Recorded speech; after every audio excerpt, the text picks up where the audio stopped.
Hello दोस्तों, मैं आपका दोस्त आपका टीचर आदित्य सर। आज हम लोग देखेंगे income tax law and accounts के very important question. Income from house property का सेट नंबर 1 आज हम लोग देखेंगे। The annual value has been defined under of the income tax act 1961, section 20, section 22, section 23 subsection 1 या सेक्शन 23। इसका answer होगा section 23 subsection 1, option number C. Question number second, the municipal value of a property is 2,10,000, fair rent 1,90,000, standard rent 1,80,000 and the actual rent is 2,40,000।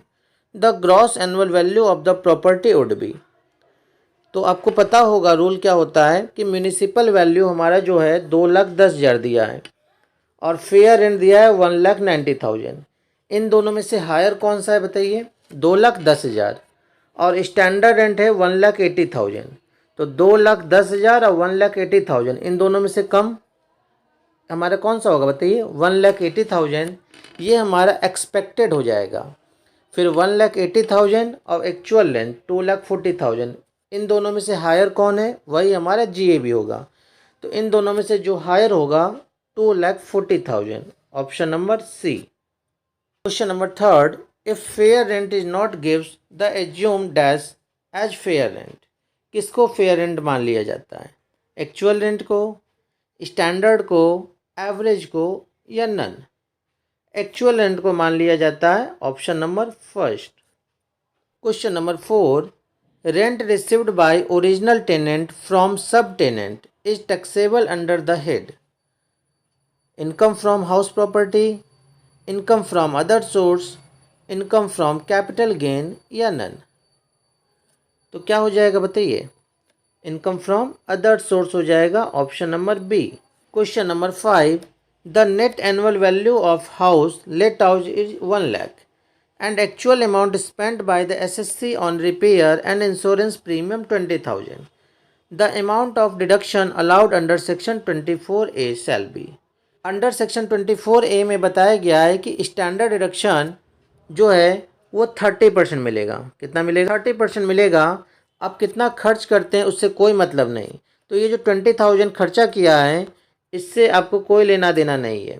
जितना annual value होता है उसका 30% आपको standard deduction मिलेगा। तो एनुअल वैल्यू जो है हमारा 1 लाख है, 1 लाख का 30% आप निकाल लीजिए तो हो जाएगा 30,000, option number C. Question number 6, rent from house property let out by an SSC to his employee when such letting is incidental to his main business will be chargeable to tax under head profit and gain from business and profession, income from capital gain, income from house property या all? कौन सा answer होगा? Option number first हो जाएगा, profit and gain from business and profession, जिसको हम लोग short में क्या बुलाते हैं? PGBP। Question number 7, when annual value of one self occupied house is nil the SSC will be entitled to the standard deduction of. यहाँ क्या बोला गया? Self occupied. और सेल्फ ऑक्युपाइड का जो एनुअल वैल्यू होता है वो निल होता ही है, तो इसमें स्टैंडर्ड डिडक्शन आपको नहीं मिलेगा। तो इसका आंसर होगा option number C. Question number 8, gross annual value shall be higher of expected rent, actual rent received और रिसीवेबल या ऑल ऑफ द एबव या नन? एक्सपेक्टेड रेंट और एक्चुअल रेंट इन दोनों में से जो हायर होता है वही हमारा ग्रॉस एनुअल वैल्यू होता है, इसीलिए इसका आंसर होगा option number C. Question number 9, income from property held under trust for charitable और religious purpose exempt from tax, taxable 10%, taxable 20% या नन? इसका आंसर होगा option number first, exempted from tax. Question number 10, for computation of gross annual value if actual rent is more than expected rent then we select the. जो higher होता है उसी को हम select करेंगे। और यहाँ क्या लिखा है? Actual rent is more then, तो एक्चुअल रेंट को हम सेलेक्ट करेंगे, option number first. Question number 11, Under the head income from house property, the basis of charge is the property. Annual value, quarterly value, half quarterly value या none. Annual value होता है option number first. Question number 12. Mr Ram owns a house property. He let it to Laxman at ₹10,000 per month. Lakshman sublet it for Mr. Maruti on monthly rent of 20,000 per month. Rental income of Lakshman is taxable under the head. Laxman की बात कर रहा है तो लक्ष्मण की यहाँ बात कर रहा है तो ये हमारा अदर सोर्स में चला जाएगा. क्यों? क्योंकि सब लेट किया है लक्ष्मण. यही अगर राम की बात करता तो इनकम फ्रॉम हाउस प्रॉपर्टी में जाता. Question number 13. An individual who transfer house property without an adequate consideration to his owner, spouse और to minor child is called. इसे डिम्ड ओनर कहा जाएगा. Option number B. जब भी विदाउट एडिक्वेट कंसिडरेशन होता है तो इस कंडीशन में डिम्ड ओनर माना जाता है. Question number 14. Mr Ahmed acquired a property in April 2021 for self residential use. The loan interest payable to the State Bank of India for the financial year 2021-22 amount ₹210,000. The amount eligible for deduction under section 24 is. यहाँ पे एक चीज़ समझने वाली बात है कि ये self residential purpose है. जब भी सेल्फ रेसिडेंशियल यूज होता है तो कंडीशन हमारा होता है 30,000 रुपया और 2 लाख रुपया मैक्सिमम इंटरेस्ट का डिडक्शन मिलता है. बात समझ गए? तो कुछ कंडीशन है जिसमें 30,000 मिलेगा और कुछ में 2 लाख मिलेगा. तो वो कौन से कंडीशन है जिसमें 30,000 का डिडक्शन मिलेगा और किस में 2 लाख का? इसका जवाब आप हमें कमेंट के माध्यम से देंगे. इस क्वेश्चन में जो आंसर होगा वो आपका हो जाएगा 2 लाख रुपया. Option number B. 15. If the individual using the property for the business और professional purpose, the income taxable under the कौन सा हेड होगा बताइए. चारों ऑप्शन देख लीजिए. बिजनेस और प्रोफेशन की बात कर रहा है तो बिजनेस और प्रोफेशन में ही जाएगा. ऑप्शन नंबर डी हो जाएगा आपका. Question number 16. If the SSC let out the building or staff quarters to the employee of business बोल रहा है, the rent collected from such employee is accessible as income from business, house property, other source या none. तो ये चला जाएगा हमारा other source में. Option number C. Question number 17. Calculate the gross annual value from the following detail. Municipal value 45,000, fair rent 50,000. तो बताइए 45,000 और 50,000 में हायर कौन? 50,000. फिर स्टैंडर्ड रेंट है हमारा 48,000. तो 50,000 और 48,000 में लोअर कौन है? 48, जिससे हम लोग एक्सपेक्टेड रेंट बोलेंगे. 48,000 आपको क्या आ गया? Expected rent. और एक्चुअल रेंट है हमारा 42,000.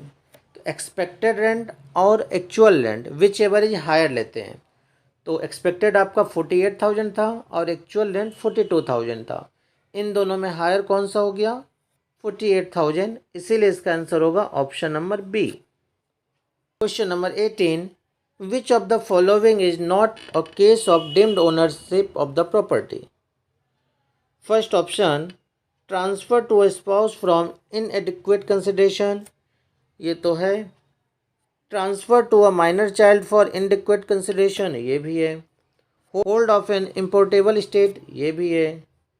को ओनर ऑफ अ प्रॉपर्टी, ये नहीं है. इसीलिए इसका आंसर होगा ऑप्शन नंबर डी, को owner of a property. Question number 19. बड़ा सा क्वेश्चन है, रीड करिए आराम से. Narendra engaged in retail trade let out his fully furnished house with lift, air conditioner, fridge, security staff and gardener as a rent of rupees 1 lakh per month.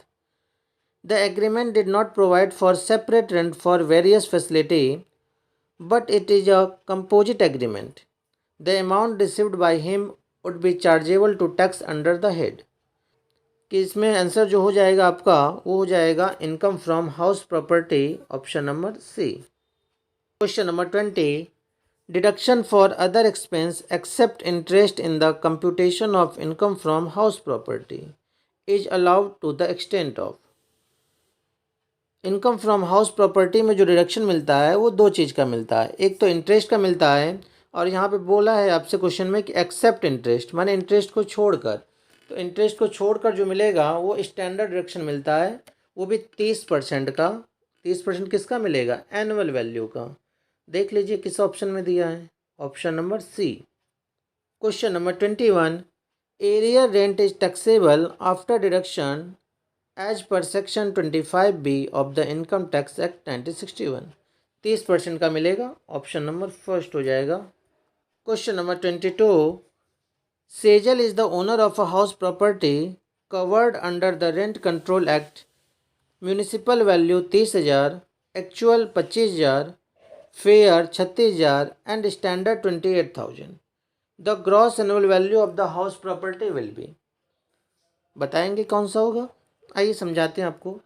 Municipal value देखिए 30,000 है, और fair कितना है? 36,000। इन दोनों में से हायर कौन? 36,000। उसके बाद स्टैंडर्ड रेंट 28,000 है, तो 36,000 और 28,000 में कम कौन सा हुआ? 28,000। जो कम हुआ हमारा 28,000 उसे बोलेंगे एक्सपेक्टेड रेंट। एक्सपेक्टेड रेंट आपका 28,000 हो गया, नोट कर लीजिए एक जगह। फिर एक्चुअल रेंट है हमारा 25,000। एक्सपेक्टेड और एक्चुअल में से जो हायर होता है वो लेते हैं, तो 28 और 25 में हायर कौन? 28,000। ऑप्शन नंबर डी हो जाएगा। Question number 23, composite rent of let out house property is taxable, profit and gain from business और profession, income from other source, income from house property, either A और B above depending upon certain condition. इसका जो answer हो जाएगा आपका option number D हो जाएगा। Question number 24, when a share of each co-owner in house property is not defined, the income from such property shall be tax equally, exempt from tax, tax as an association of person, tax as the body of individual. C हो जाएगा इसका, tax as an association of person. Last question देखेंगे हम लोग, question number 25। Question read करिए, देखिए क्या क्या चीज़ें काम का आपके। लेट आउट प्रॉपर्टी है 20,000 पर मंथ, म्यूनसिपल टैक्स जो दिया है पेमेंट किया है वो हमारा 60,000 है, जिसमें इंक्लूड है 45,000 प्रीवियस ईयर का, और इनकम फ्रॉम हाउस प्रॉपर्टी। कैसे निकालेंगे बताइए? सबसे पहले जो 20,000 पर मंथ है इसको आप 12 से मल्टीप्लाई कर लीजिए। तो 20,000 को 12 से जब मल्टीप्लाई करेंगे तो आपका हो जाएगा 2,40,000। जो 2,40,000 आया वो हमारा क्या आ गया? Gross annual value. बात समझ गए? इसमें से जितना पेमेंट हुआ है म्यूनिसिपल टैक्स 60,000, 60,000 आप क्या कर लीजिए? माइनस कर लीजिए। 2,40,000 में से जब आप 60,000 माइनस करेंगे तो आपका हो जाएगा 1,80,000। तो ये जो 1,80,000 आया वो हमारा आया एनुअल वैल्यू, लेकिन हमसे एनुअल वैल्यू नहीं पूछा गया है, पूछा गया इनकम फ्रॉम हाउस प्रॉपर्टी। तो एनुअल वैल्यू का 30% आप निकाल दीजिए, 1,80,000 का 30% निकालिए तो कितना हो जाएगा? 54,000। 1,80,000 का 30% कितना होता है? 54,000। अब 1,80,000 में से 54,000 आप माइनस कर दीजिए तो आपका आ जाएगा 1,26,000, जो हमारा इनकम फ्रॉम हाउस प्रॉपर्टी होगा। ऑप्शन नंबर सी हो जाएगा। इस तरीके से आज की क्लास में हम लोग टोटल 25 इंपॉर्टेंट MCQ डिस्कस किए हैं। इसके आगे क्वेश्चन हम लोग सेट नंबर 2 में देखेंगे। धन्यवाद।